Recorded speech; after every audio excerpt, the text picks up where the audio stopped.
50۔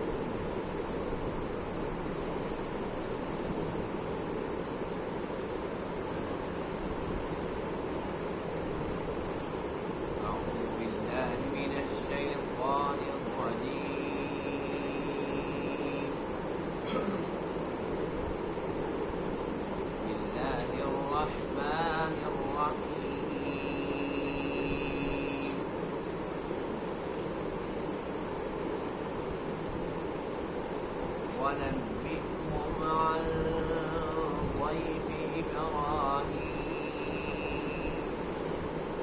إذ دخلوا عليه فقالوا سلاما قال إنا منكم وجلون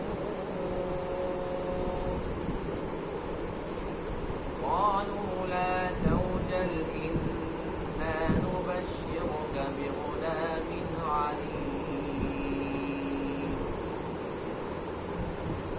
قال أبشرتموني على أن مسني الكبر فبم تبشرون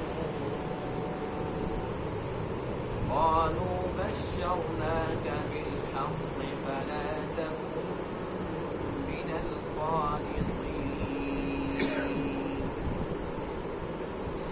قال ومن يقنط من رحمة ربه إلا الضالون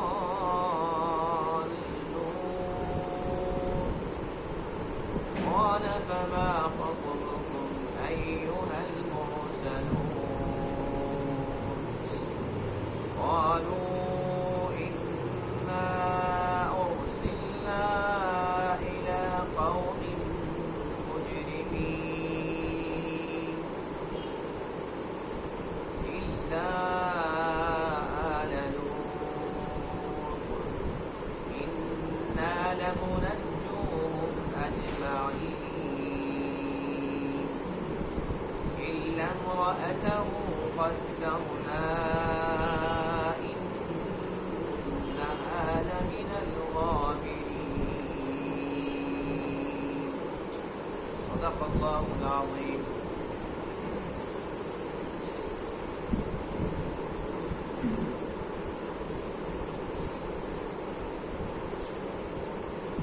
آج کے درس میں آیت کریمہ میں حضرت ابراہیم خلیل اللہ علیہ نبینا علیہ السلام اور آپ کے مہمانوں کا تذکرہ ہے۔ مہمان کون تھے، کس مقصد کے لیے وہ آئے تھے؟ حضرت ابراہیم خلیل اللہ علیہ نبینا علیہ السلام کے پاس مہمان جو آئے وہ فرشتے تھے اور انسانی شکل میں تھے۔ آتے انہوں نے سلام کیا، ابراہیم علیہ السلام نے ان کو سلام کا جواب دیا۔ ابراہیم علیہ السلام بہت زیادہ مہمان نواز تھے، پوچھا نہیں ہے کھانا کھانا ہے یا نہیں کھانا، بغیر پوچھے ان کو بٹھایا اور اندر تشریف لے گئے گھر، جا کر ایک بچڑا ذبح کر دیا اور اس کا جو گوشت تھا اس کو فوراً بھونا اور ان کے سامنے پیش فرما دیا۔ اب وہ تو فرشتے تھے، وہ کھانا کیسے کھاتے؟ ابراہیم علیہ السلام نے جب وہ سارا کا سارا کھانا سامنے رکھا اور وہ آگے سے ہاتھ بھی نہیں لگا رہے تھے، ہاتھ بڑھا ہی نہیں رہے تھے، ابراہیم علیہ السلام پریشان ہو گئے، ڈر گئے۔ اس دور کے اندر اگر کوئی شخص کسی کو نقصان پہنچانا چاہتا تو وہ اس کا نمک نہیں کھاتا تھا، کہتے تھے بھی نمک حرامی ہو جائے گی، وہ اس کے گھر کا کھانا نہیں کھاتے تھے۔ ابراہیم علیہ السلام نے دیکھا کہ یہ ایسے مہمان ہیں جن کو میں جانتا بھی نہیں ہوں، یہ کھانے کے قریب بھی نہیں آ رہے، ہاتھ بھی نہیں لگا رہے، تو اس سے یہ محسوس ہوتا ہے کہ یہ کوئی مجھے نقصان پہنچانے کے لیے۔ وہ فرشتے سمجھ گئے کہ ابراہیم علیہ السلام کیوں پریشان ہو رہے ہیں۔ انہوں نے تسلی دی ہے کہ آپ کو پریشان ہونے کی ضرورت نہیں ہے، بات یہ کہ ہم تو آپ کو خوشخبری سنانے آئے۔ اور اللہ کی طرف سے بھیجے ہوئے ہیں، ہم تو فرشتے ہیں۔ خوشخبری کس چیز کی ہے؟ فرشتوں نے عرض کیا کہ خوشخبری ہے کہ اللہ آپ کو بیٹا دے گا، اور وہ بھی ایسا ہوگا صاحب علم۔ ابراہیم علیہ السلام اللہ کی قدرت کو تو مانتے تھے، یقین کامل تھا، لیکن آپ نے فرشتوں سے پوچھا کہ آپ خوشخبری سنا رہے ہیں بیٹے کی، جبکہ اس وقت میں تو بوڑھا ہو چکا ہوں۔ اس وقت آپ کی عمر مبارک 100 سال تھی۔ آپ نے فرمایا کہ میں تو بوڑھا ہوں اور تم مجھے خوشخبری سنا رہے ہو بیٹے کی، تو یہ کیسے ہوگا؟ فرشتے کہنے لگے کہ یہ اللہ کی رحمت ہے، اور اللہ کی رحمت سے مایوس نہیں ہونا چاہیے۔ ابراہیم علیہ السلام اللہ تعالیٰ کے نبی تھے۔ آپ نے فرمایا کہ اس میں تو کوئی شک والی بات نہیں ہے کہ مایوسی تو گناہ ہے، میں مایوس نہیں ہو رہا ہوں۔ میرا مقصد یہ ہے کہ اللہ تعالیٰ مجھے بیٹا کیسے دے گا؟ کیا مجھے پھر جوان کرے گا؟ میری بیوی بوڑھی ہو چکی ہے، کیا اس کو پھر جوان کرے گا؟ یا اسی حالت کے اندر اللہ تعالیٰ رحم فرمائے گا، ہم بوڑھے ہی رہیں گے اور ہمارا بیٹا بھی ہو جائے گا؟ تو میں وہ کیفیت پوچھنا چاہ رہا ہوں کہ یہ سارا کا سارا کیسے ہو؟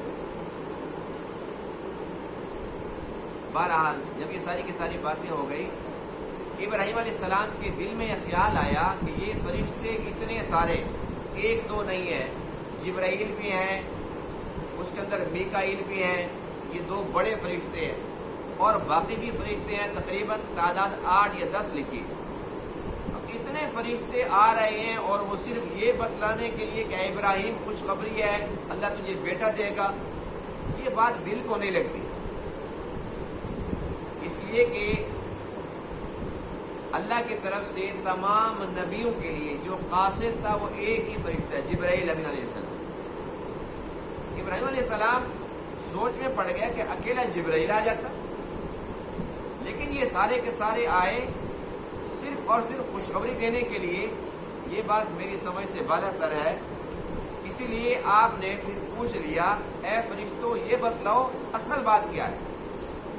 تم جو میرے پاس آئے ہو اصل بات کیا ہے، ماجرا کیا ہے؟ کیا تم صرف خوشخبری سنانے آئے ہو؟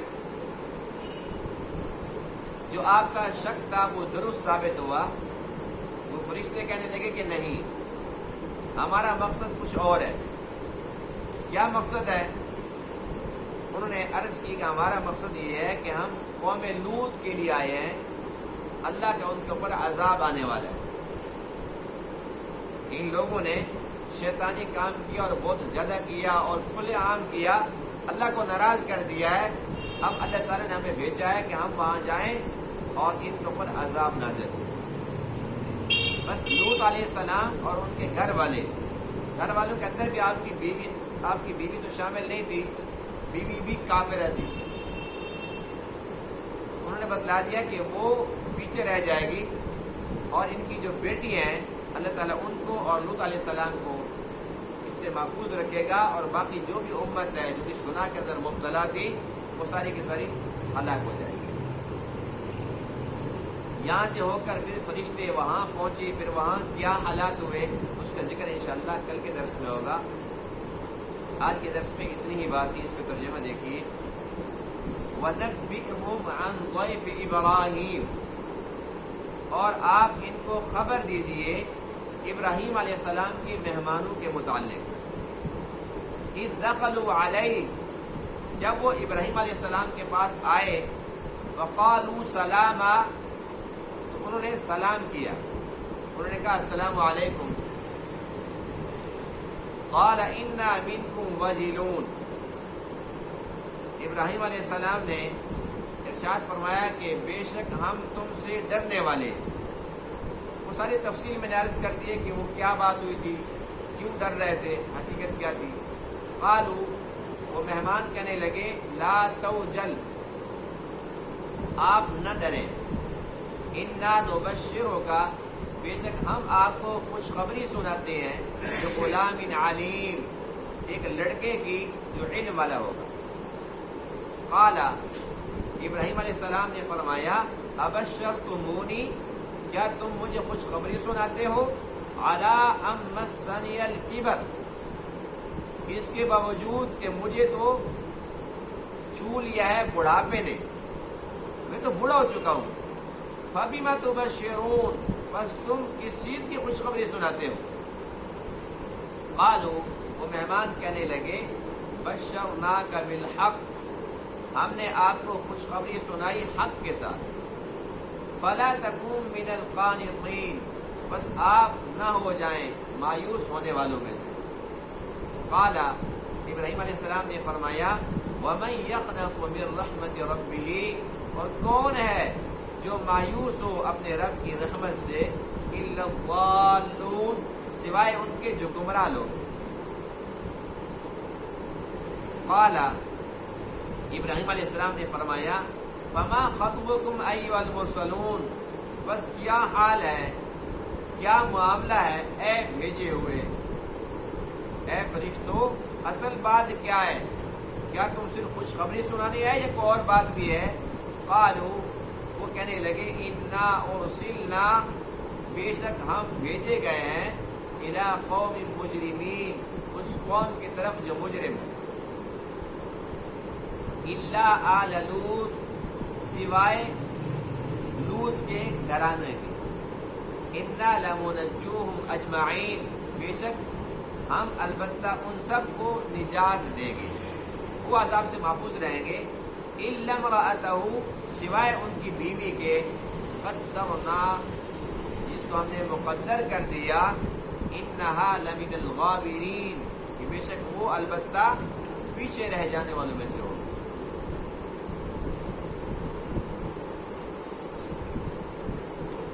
قرآن مقدس میں کسی بھی پیغمبر کا کوئی بھی واقعہ ہو، کسی پیغمبر کا کوئی بھی تذکرہ ہو، تو جو بھی واقعہ ہوتا ہے وہ صرف واقعہ کی حد تک نہیں ہوتا، اس کے اندر بے شمار اسباق ہوتے ہیں امت کے لیے۔ اب یہ واقعہ تو اتنا سا ہے کہ جب وہ فرشتے آئے تھے، آ کر خوشخبری سنائی، ابراہیم علیہ السلام نے پوچھا ایک اور بات بھی ہے کہ بس اتنی سی بات تھی؟ کہنے لگا نہیں، ہم تو قوم لوط کے لیے ہم نے ان کو عذاب دینا ہے، اتنی سی بات ہے۔ لیکن اتنی سی بات مقصود نہیں ہے، اس کے اندر اور بے شمار موتی چھپے ہوئے ہیں، بڑی قیمتی قیمتی باتیں ہیں، جن کے اندر اگر ہم گہرائی سے جا کر تھوڑا سا ان کو سوچتے ہیں، دل دماغ میں جگہ دیتے ہیں، تو ہماری بڑی اصلاح ہوتی ہے۔ اللہ تعالیٰ کو یہ شوق نہیں ہے کہ بس ہمیں واقعہ سناتا رہے، اللہ کے ہر بات کے اندر بے شمار حکمتیں، حکمت کے خزانے چھپے پڑے، اور چونکہ ہم اللہ کے محبوب کی امت ہیں تو اللہ تعالیٰ کا ہم سے بھی بڑا پیار ہے، اس کے محبوب کی امت جو ہے، تو اللہ تعالیٰ یہ چاہتے ہیں کہ میرے محبوب کی امت ان واقعات سے سبق حاصل کرے، بہت کچھ سیکھے، سدھر جائے اور اپنی ہمیشہ ہمیشہ کی زندگی بنا لے۔ اب آتے ہیں اس واقعے کے ان پہلو کی طرف جن کے اندر ہمارے لیے بڑے اسباق چھپے ہوئے ہیں۔ پہلی بات یہ ہے کہ یہاں پر ابراہیم علیہ السلام کے پاس مہمان آئے، تو اللہ کے نبی کے پاس آتے ہی پہلا کام کیا کیا؟ فقالوا سلاما، انہوں نے سلام کیا۔ ایک اور مقام پہ قال سلام، ابراہیم علیہ السلام نے بھی ان کو سلام کیا، یعنی کہ سلام کا جواب دیا۔ تو اس سے ہمیں کیا سبق ملا کہ سب سے پہلے ہم جہاں پر جائیں یا کوئی ہمارے پاس آئے، ہم آپس کے اندر ملیں، ملاقات ہو، تو سب سے پہلا تحفہ کیا ہے؟ السلام علیکم۔ اور یہ کتنا بڑا تحفہ ہے، جب اللہ تعالیٰ نے آدم علیہ السلام کو پیدا فرمایا، اللہ تعالیٰ نے ان کو سکھایا السلام علیکم، یہ لفظ سکھایا، اور فرمایا کہ فرشتوں کے پاس جاؤ اور جا کر ان کو کہو السلام علیکم۔ پھر وہ جو تمہیں جواب دیں گے وہ توجہ سے سننا، اور فرمایا کہ جو وہ جواب دیں گے تو آپ کی پوری جو اولاد ہے، آدم کی اولاد، ان کے لیے یہی سلام، یہی جواب ہوگا۔ آپ نے فرشتوں سے فرمایا السلام علیکم، وہ کہنے لگے وعلیکم السلام ورحمۃ اللہ۔ حدیث پاک میں کہ وعلیکم السلام سے انہوں نے ورحمۃ اللہ بڑھا دیا۔ ایک دعا ہے، اور اللہ کو یہ کتنا پسند ہے کہ یہ سلام سب سے پہلے آدم علیہ السلام کو سکھایا، اور اس کے بعد چلتے چلتے چلتے دنیا ختم ہو جائے گی، ہم جنت میں پہنچ جائیں گے، لیکن سلام وہاں پر بھی موجود ہوگا۔ وَالْمَلَائِكَةُ يَدْخُلُونَ عَلَيْهِمْ مِنْ كُلِّ بَابٍ، فرشتے جنت کے دروازوں سے داخل ہوں گے اور کہیں گے سلام علیکم بما صبرتم ونعم عقبی الدار، تم پر سلام ہو کہ تم نے بڑا صبر سے کام لیا دنیا کی زندگی کے اندر، بس اب تمہارا دیکھو گھر کتنا پیارا ہے۔ پھر اس کے بعد اللہ کی طرف سے بھی سلام ہوگا، سلام قولا من رب الرحیم، سورہ یاسین کے اندر ہے، یعنی کہ سلام وہ تحفہ ہے جو جنت کے اندر جا کر بھی ختم نہیں ہوگا۔ اب اس پر ایک اور حدیث پاک سنیے، حدیث پاک میں ہے حضور علیہ السلام نے ارشاد فرمایا، اور قسم کھا کے ارشاد فرمایا، اللہ کی قسم جس کے قبضے قدرت میں میری جان ہے، تم میں سے کوئی بھی شخص جنت میں داخل نہیں ہو سکے گا جب تک کہ وہ آپس کے اندر محبت کرنے والا نہ ہو۔ کوئی مومن جنت میں داخل ہو سکتا ہی نہیں، اللہ کے نبی قسم کھا کے ارشاد فرما رہے ہیں، جب تک کہ وہ آپس کے اندر محبت کرنے والا نہ ہو۔ میرے ارشاد فرمایا، کیا تمہیں ایسی چیز بتلاؤں جس سے تمہاری آپس کے اندر محبت بڑھے؟ تو صحابہ نے عرض کیا، اللہ کے رسول ضرور۔ فرمایا کہ تم سلام کو پھیلاؤ، تم سلام کو پھیلاؤ، جس کو ہم معمولی سمجھ رہے ہیں۔ اللہ کے نبی کیا فرما رہے ہیں کہ یہ محبت بڑھانے کا ذریعہ ہے۔ اور حدیث پاک میں ہے کہ سلام عام کر دو، یہ نہ دیکھو کہ میری پہچان والا ہے یا پہچان والا نہیں ہے، اجنبی ہے، جو بھی مسلمان ملے بس سلام کر دو۔ جو سلام کے اندر پھیل کرے گا وہ تکبر سے بری ہو جائے، جو سلام کرے گا اس کو 30 نیکیاں ملیں گی اور جواب دینے والے کو 10 نیکیاں ملیں گی۔ ہمیں چاہیے کہ ہم 30 نیکیاں سمیٹیں، 10 پر کیوں گزارا کریں؟ بہرحال یہ تو ہوئی سلام کے متعلق بات۔ ایک اور آیت بھی اسی کے متعلق ہے، تو وہ بھی آپ کے سامنے میں سنا دیتا ہوں۔ اللہ فرماتے ہیں وَإِذَا حُيِّيتُم بِتَحِيَّةٍ فَحَيُّوا بِأَحْسَنَ مِنْهَا أَوْ رُدُّوهَا، جب کوئی تمہیں سلام کرتا ہے نا تو تم اس سلام کا جواب اس سے بڑھ کر دو، اگر بڑھ کر نہیں دے سکتے تو اتنا ضرور دو۔ یعنی کوئی بندہ آ کر کہتا ہے السلام علیکم، تو ہماری ذمہ داری ہے قرآن کی روح سے ہم کہیں وعلیکم السلام ورحمۃ اللہ کا اضافہ کر۔ کوئی آ کر کہتے ہیں السلام علیکم ورحمۃ اللہ، ہم کہیں وعلیکم السلام ورحمۃ اللہ وبرکاتہ۔ ایک حدیث پاک میں ہے، ایک صحابی آئے اور انہوں نے آ کر سلام کیا السلام علیکم، تو اللہ کے نبی علیہ السلام نے فرمایا وعلیکم السلام ورحمۃ اللہ، وہ آ کر بیٹھ گیا۔ ایک اور صحابی آئے السلام علیکم ورحمۃ اللہ، آپ علیہ السلام نے ارشاد فرمایا وعلیکم السلام ورحمۃ اللہ وبرکاتہ، جیسے اللہ کا حکم تھا، جیسے امت کو تعلیم دی۔ اب ایک اور صحابی آیا، اس نے کہا السلام علیکم ورحمۃ اللہ وبرکاتہ، تو آپ علیہ السلام نے ارشاد فرمایا کہ وعلیکم۔ اب وہ صحابی جو بیٹھ تو گیا اور اندر سے بڑا بے چین، بالآخر اس نے عرض کر دیا اللہ کے رسول، جنہوں نے السلام علیکم کہا آپ نے فرمایا وعلیکم السلام ورحمۃ اللہ، جنہوں نے کہا السلام علیکم ورحمۃ اللہ آپ نے وبرکاتہ کے ساتھ فرما دیا، اور میں نے ساری باتیں کی ہیں آپ نے فرمایا وعلیکم، میرے لیے کچھ بھی نہیں ہے۔ تو اللہ کے نبی علیہ السلام نے فرمایا کہ جو سلام تھا انہیں سارے میرے اوپر کر دیا، اب اس سے آگے کچھ چیز تھی نہیں، وبرکاتہ کے آگے کچھ نہیں ہے۔ آج کل ہم لوگوں نے وہ جنت حلال ہو دوزخ حرام ہو، اس میں وہ اور اضافے کر رکھے ہیں، نمک مرچ لگانا تو ہم سے سیکھیں، پاکستانی ہر کام کے اندر بہت تیز ہے، تو آگے تو کچھ ہے نہیں، یہ تو ہماری بناوٹی باتیں ہیں۔ اب اللہ کے نبی فرماتے ہیں کہ جب انہیں سارے اسلام میرے اوپر کر دیا تو میں نے کہا وعلیکم، یہ سارا تیرے اوپر بھی ہو، تیری ساری چیزیں تو میں نے واپس کر دی ہیں، اس سے اور زیادہ تو کیا مانگتا ہے، اور ہے کچھ نہیں۔ تو یہ سارے کے سارے باس اذ دخلوا علیہ فقالوا سلاما، اس سلام کے متعلق ہو۔ اب بتائیے کہ فرشتوں نے تو سلام کیا، ابراہیم علیہ السلام نے جواب دیا، اتنی سی بات تھی، لیکن الحمدللہ ہمارے لیے کتنی پیاری پیاری بات اس میں سے نکل آئی۔ اس کے بعد دوسرا سبق اس واقعے سے کیا ملتا ہے کہ ابراہیم علیہ السلام ایسے مہمان نواز ہیں، جان پہچان نہیں ہے، یہ بھی نہیں پتا کون ہے، وہ تو بعد میں پتہ چلا نا کہ یہ فرشتے ہیں۔ جان پہچان کے بغیر کھانے کا نہیں پوچھا اور گھر جا کر کھانا بنا دیا، اور بنایا بھی کتنا اعلیٰ، پورا بچڑا حلال کر دیا۔ اب اس پر ایک حدیث پاک میں نے سن لیجیے، اس کے بعد پھر اپنے اپنے گریبانوں میں جھانکیں گے۔ حدیث پاک میں یہ ہے، من کان یؤمن باللہ والیوم الآخر، جو اللہ پر اور آخرت کے دن پر ایمان رکھتا ہو، فلیکرم ضیفہ، اسے چاہیے کہ وہ اپنے مہمان کا اکرام کرے۔ یہ اللہ کے نبی نے پابند فرما دیا، اور وہ کہ جو مہمان ہے تم اس کا اکرام کرو، اس کو کھلاؤ پلاؤ، جیسے تم گھر میں بناتے ہو اس سے اچھا کھلاؤ کہ مہمان ہے وہ۔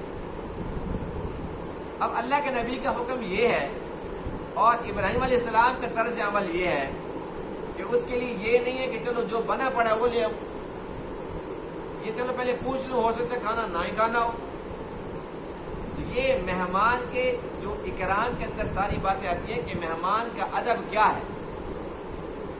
مہمان کا ادب یہ ہے کہ جب کھانے کا ٹائم ہو تو بغیر پوچھے آپ کھانا ان کے سامنے پیش کر سکتے ہیں، جو بھی بنا ہوا ہو، بے شک تکلف نہ بھی ہو، لیکن جو بنا ہوا ہو تو کم سے کم کھانے کا ٹائم ہو تو مہمان کو کھانا کھلانا چاہیے۔ ہمارا طرز عمل پتہ کیا ہے؟ ہمارا طرز عمل یہ ہے کہ کوئی مہمان آتا ہے کھانے کے ٹائم اور ہمیں یقین بھی ہوتا ہے کہ اس نے کھانا نہیں کھایا، ہم کیا پوچھتے ہیں، ٹھنڈا چلے گا گرم چلے گا؟ یہی پوچھتے ہیں نا۔ ہمیں پتہ ہے کہ اگر پوچھ لیا کھانے کا تو کہے گا ہاں جی کھانا کھانا تو ہے، دیکھ لو پھر جیسا بھی ہو۔ ہم کہیں گے نہیں نہیں، ٹھنڈا یا گرم۔ اب ٹھنڈے گرم کے چکر کے اندر بھی ہمارے اندر کیا بات ہوتی ہے کہ اللہ کرے کہ یوں کہ جی مجھے ٹھنڈا بھی منع ہے اور گرم بھی منع ہے۔ نیت ہماری اتنی خراب ہوتی ہے، اللہ کرے کہ یہ خود ہی کہہ دی بس مجھے تو سارا کچھ منع ہے، اور ہم اس انداز سے پوچھتے ہیں کہ مہمان کہتے ہیں بس ہی رہنے دیں۔ اور بعض لوگ تو بڑے مکار قسم کے ہیں، وہ ہوٹل والے کو کہتے ہیں کہ 2 کپ چائے جلدی سے بناؤ، اور ساتھ اشارہ کرتے ہیں نہیں۔ ایسے لوگ بھی ہیں نا۔ اور بعض لوگ کی پکی پکی ڈھیل چل رہی ہوتی ہے کہ جب ہم منگواتے ہیں نا تو فوراً نہ بھیج دیا کرو، دیر بعد پہلے بنی پڑی ہوتی ہے، ایک دن کے اندر 100 کپ تو لگا دیتا ہے، اتنا بل تو چائے کا نکال لیا۔ اب یہ چکر بازیاں ہوتی ہیں کہ ایک چائے کا پوچھ تو لیا، لیکن چلو مہمان ہے، آخر کار 5-10 منٹ ہر بندہ مصروف ہے، وہ خود ہی جان چھوڑ کے چلے جائے۔ یہ حقیقت ہے یا نہیں ہے؟ ماشاءاللہ سارے کے سارے ماشاءاللہ بڑے سخی بیٹھے ہوئے ہیں، کسی کی آواز نہیں نکلی الحمدللہ۔ یہ حقیقت نہیں ہے جی؟ ہے حقیقت نا۔ مہمانوں کے ساتھ ہم یہی کچھ کرتے ہیں نا، یعنی کہ حتی الوسع کوشش یہ ہوتی ہے کہ کوئی بے شک دوست آئے، قرابہ دار آئے تو ہم یہ کوشش کرتے ہیں کہ جان چھڑاؤ، لمبے چکر میں نہیں پڑنا۔ اگر کھانا کھلانا پڑ جائے تو جو بنا پڑے بس ٹھیک ہے، یہ ہمیں ملنے آیا تھا، یہ تو فلاں کو ملنے آیا تھا، یہ تو فلاں چیز خریدنے آیا تھا، یہ تو ڈاکٹر کے پاس گیا ہوتا، آتے آتے ہمارے سر پر بھی سوار ہو گیا، یعنی ہم کہتے ہیں جی اسپیشل ہمیں ملنے آئے۔ اب یہ بتاؤ کہ یہ جو مہمان آئے ابراہیم علیہ السلام کے پاس اسپیشل ملنے آئے تھے، لیکن اس کے باوجود اچھا کوئی جان پہچان والے تھے، آپ کے قرابہ دار تھے، دوست سے کوئی جان پہچان نہیں ہے، لیکن بچڑا حلال کر دیا، پورا بچڑا بھون کر لے کے آ گیا۔ اور اللہ تعالیٰ ان لوگوں کو زیادہ دیتا ہے، ان لوگوں کے رزق اندر اضافہ کرتا ہے، خیر و برکت ڈالتا ہے، جو مہمانوں کو کھلاتے ہیں پلاتے ہیں خرچ کرتے ہیں۔ اور جب مہمان آتا ہے نا، جس نے اس کا اکرام کر دیا، اللہ تعالیٰ اس کے گھر کے اندر خیر و برکت بھی ڈالے گا، اور بہت ساری بیماریاں، دکھ تکلیفیں، مصیبتیں اللہ تعالیٰ سے دور فرمائے گا۔ اور حقیقت وہ ہے جو ہمیں سمجھ نہیں آتی کہ جو بھی آتا ہے وہ اپنا کھاتا ہے، ہمارا نہیں کھاتا۔ اس کا ہمارے گھر میں آیا ہوتا ہے، وہ اس لیے ہمارے گھر آ جاتا ہے کہ مجھے کھلا دو۔ اگر خدا نہ خواستہ یہ ڈیوٹی ہوتی ہے ہر بندے کی کہ وہ فلاں بندے کے گھر پہنچا کے آ، یہ اس کا رزق تیرا نہیں ہے۔ اب کون جاتا ملتان، کون لاہور، کون کراچی جاتا؟ یہ تو شکر ہے خدا کا کہ اللہ تعالیٰ ان کو خود بھیجتا ہے، ہمیں کرایہ نہیں لگانا پڑتا، بس وہ جو پڑا ہوتا ہے نا ان کا، وہ ہم ان کو خود کھلا دیتے، جاؤ۔ یہ اللہ تعالیٰ کی رحمت ہے۔ تو اس لیے مہمانوں کا اکرام کرنا چاہیے۔ اور ابراہیم علیہ السلام کے متعلق تو یہاں تک بھی لکھا ہے کہ زندگی بھر بغیر مہمان کے کبھی کھانا ہی نہیں کھایا، ہمیشہ مہمان کے ساتھ کھانا کھاتے تھے۔ کوئی نہیں ملتا تھا، باہر جاتے کوئی اجنبی پکڑ کے لیا۔ ایک بار ایسا ہوا کہ بہت بھوک لگی ہوئی تھی، خود بھوک لگی ہوئی تھی، اکیلے کیسے کھانا کھائیں؟ باہر گئے، تلاش کرتے کرتے ایک بندہ مل گیا، اس کو پکڑ کر لیا کھانا کھلانے کے لیے۔ آپ نے جب اللہ کا نام لیا، بسم اللہ الرحمن الرحیم، بسم اللہ وعلی برکت اللہ، تو اس بندے نے اللہ کا نام نہیں لیا۔ سنت طریقے کے پہلے ہاتھ دھوئے، اس نے ہاتھ بھی نہیں دھوئے، یعنی اسلامی طریقے سے اس نے کھانا شروع نہیں کیا۔ ابراہیم علیہ السلام اس کو دیکھ کر پریشان ہو گیا، لگتا ہے کہ مسلمان ہی نہیں ہے۔ بلاخر اس سے پوچھ لیا تو اس نے بتایا کہ میں مسلمان نہیں ہوں، غیر مسلم ہوں۔ تو آپ نے فرمایا کہ پھر جاؤ یہاں سے، جاؤ یہاں سے، مجھے کیا پتا تھا کہ میں کس کو پکڑ کر لے آیا ہوں۔ اللہ تعالیٰ نے واج بھیجی کہ ابراہیم ایک وقت کا کھانا کھلاتے ہوئے پوچھتا ہے مسلمان ہے کہ کافر ہے۔ اتنی عمر جو اس کی گزر گئی کہ میں نے اس سے پوچھا، میں بھی تو اس کو کھلا رہا ہوں، پلا رہا ہوں۔ تو ابراہیم علیہ السلام کے اس بات سے آپ بڑے افسردہ ہوئے، پھر گئے، اس کو تلاش کیا، اس کی محنت کی، پھر اس کو واپس لے کے اس کو کھانا کھلایا۔ تو اللہ کے نبیوں کا طرز عمل یہ ہوتا ہے کہ مہمانوں کو کھانا کھلاؤ۔ اور صحابہ کرام کے واقعات آپ نے خود سنے ہوئے ہیں ماشاءاللہ، کہ گھر کے اندر کچھ بھی نہیں ہے، ایک بندے کا کھانا ہے، اور میاں بیوی نے کیا مشورہ کیا کہ بچوں کو سلا دو، اور خود پھر چراغ گل کر دیا، محسوس یہ ہو رہا ہے یہ بھی ساتھ کھانا کھا رہے ہیں، اور مہمان کو کھانا کھلا دیا۔ یعنی جب نہیں تھا پھر اتنا اکرام۔ اور ہمارے پاس الحمدللہ سب کچھ ہے، ہم کہتے ہیں جی اس کے لیے تو نہیں ہے نا، اپنے بچوں کے لیے، ہمارے لیے۔ جیسے نیت ویسی مراد۔ اس وقت ان کے پاس کچھ نہیں بھی ہوتا تھا نا، لیکن خیر و برکت تھی۔ آج ہمارے پاس سب کچھ ہے، خیر و برکت نہیں ہے۔ جتنا بھی آ رہا ہے لیکن قرضہ ہے، وہ ختم ہونے کا نام نہیں لیتا۔ سارا دن کما رہے ہیں، کہتے سمجھ نہیں آتی، کبھی یہ ختم ہے، کبھی وہ ختم ہے، کبھی یہ ختم، اسی چکر کے اندر زندگی بسر ہو۔ تو اس واقعے سے ہمیں دوسرا سبق کیا ملا؟ مہمانوں کا اکرام کرنا چاہیے۔ تیسرا سبق جو بڑا ہی اہم ہے کہ اللہ کے نبی کے سامنے فرشتے بیٹھے ہوئے ہیں انسانی شکل میں، تو آپ نے پہچانا نہیں ہے، آپ کو پتہ نہیں چلا، آپ کو علم نہیں ہو سکا جب تک انہوں نے بتلایا نہیں۔ اس سے ہمارے عقیدے کی اصلاح ہوتی ہے، جو کہتے ہیں کہ نبیوں کے پاس علم غیب ہے۔ اگر علم غیب ہوتا تو سامنے بیٹھے ہوئے نا، ابراہیم فرماتے ہو جبرائیل تو کس شکل میں آیا بیٹھا ہے، اور پھر بتا دیتے کہ مجھے پتا ہے کہ تم کس کام کے لیے آئے ہو، مجھ سے پوچھتے نا۔ علم غیب کس کے پاس ہے؟ اللہ کے پاس۔ اللہ اپنے نبیوں میں سے جس کو چاہے جتنا دے۔ نبیوں کے پاس جتنا بھی علم ہے وہ ذاتی نہیں ہے، عطائی ہے، عطا خداوندی۔ اللہ کے نبی یعنی کہ اللہ کے محبوب علیہ السلام جو کہ نبیوں کے نبی ہیں، امام الانبیاء ہیں۔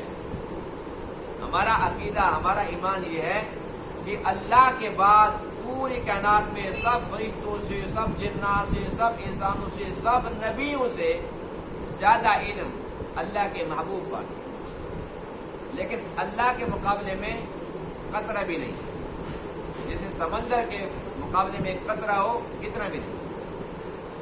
اس لیے کہ اللہ تو اللہ ہے، وہ خالق ہے، باقی سب کے سب مخلوق ہے۔ اللہ جتنا بھی علم دے دے وہ دینے والا ہے، اللہ کو کوئی دینے والا نہیں ہے۔ اللہ کا جو بھی علم ہے وہ ذاتی ہے، ذرے ذرے کا علم ہے وہ صرف اللہ کے پاس۔ تو یہ کتنا پیارا سبق ہے آج کے درس کے اندر کہ ہمارے عقیدے کی اس واقعے سے اصلاح ہو گئی الحمدللہ۔ اس کے بعد چوتھی بات کی طرف آتے ہیں کہ ان فرشتوں نے خوشخبری سنائی۔ خوشخبری یہ ہے کہ اللہ تعالیٰ آپ کو بیٹا دے گا جو علم والا ہوگا۔ اللہ نے ابراہیم علیہ السلام کو 2 بیٹے عطا فرمائے، ایک علم والا، ایک حلم والا، حوصلے والا۔ جہاں پر اللہ نے بغلام حلیم فرمایا ہے، حوصلے والا، وہ اسماعیل تھے، جن کے اندر اتنا حوصلہ، اتنا صبر تھا جو کہنے لگے ابا جان جب اللہ کہہ رہا ہے کہ اس کو ذبح کرو تو بس میری گردن حاضر ہے، آؤ لے آؤ چھری۔ یہ حوصلے والے بیٹے تھے۔ اور جس بیٹے کا ذکر آج کے درس میں ہے بغلام علیم، یہ تھے اسحاق علیہ السلام، یہ علم والے تھے۔ اور اللہ تعالیٰ نے اسماعیل علیہ السلام کی اولاد میں سے اپنے محبوب کو پیدا فرمایا، اور جو اسحاق تھے ان کے بیٹے پھر یعقوب ہوئے، وہ نبی، یعقوب کے پھر 12 بیٹے تھے، ان میں سے یوسف پھر نبی، اور آخری نبی اس لڑی سے عیسیٰ علیہ السلام ہے۔ تقریباً 4000 نبی ہے۔ ان سب کے جد امجد کون ہے؟ ابراہیم علیہ السلام۔ تو جب یہ خوشخبری سنائی، ابراہیم علیہ السلام اللہ تعالیٰ کے نبی تھے، آپ کو یقین کامل تھا کہ جب اللہ کی طرف سے یہ پیغام ہے تو ایسا ہو کر رہے گا، میرا بیٹا ہوگا۔ اور وہ ہوا کہ نہیں ہوا؟ آپ نے صرف یہ پوچھا کہ میں تو بوڑھا ہو گیا ہوں، اب یہ کیسے ہوگا کہ میں پھر دوبارہ جوان ہو جاؤں گا، یا اسی بڑھاپے کا اللہ تعالیٰ دے گا؟ اللہ نے آپ کو جوان نہیں کیا، اسی بڑھاپے کا اندر عطا فرمایا۔ اللہ تعالیٰ کسی قانون اور ضابطے کا پابند نہیں۔ 5واں سبق کیا ملتا ہے اس درس سے؟ اللہ کسی قانون اور ضابطے کا پابند نہیں ہے، یہ پابندیاں انسانوں کے لیے، مخلوق کے لیے ہیں۔ اللہ چاہے تو بغیر ماں، بغیر باپ کے آدم کو پیدا کر دے، اللہ چاہے تو اسی آدم کی بائیں پسلی سے حوا کو پیدا کر دے، اللہ چاہے تو بغیر باپ کے فقط ماں سے، مریم سے عیسیٰ کو پیدا کر دے۔ قانون یہ ہے کہ بچہ جب پیدا ہوتا ہے پھر وہ بڑا ہوتا ہے، ایک وقت آتا ہے کہ وہ بولنا شروع کرتا ہے۔ اس کی قدرت یہ ہے کہ بچہ پیدا ہوا عیسیٰ علیہ السلام، اور وہ کہتا ہے انی عبد اللہ، اللہ کا بندہ، آتانی الکتاب، اس نے مجھے کتاب عطا کی ہے، وجعلنی نبیا، اس نے مجھے نبوت عطا کی ہے، وجعلنی مبارکا، اس نے مجھے بابرکت بنایا۔ یہ اللہ کی قدرت کی باتیں کر رہا ہوں کہ یہ ساری کی ساری پابندیاں ہمارے لیے ہیں۔ اللہ تعالیٰ قادر مطلق، ان اللہ علی کل شیء قدیر۔ اور اس کے بعد پھر جب آپ نے پوچھا کہ تمہارا اصل کام کیا ہے، تو آپ نہیں جانتے تھے، اس لیے پوچھا۔ اگر علم غیب ہوتا تو آپ کبھی بھی سوال نہ کرتے۔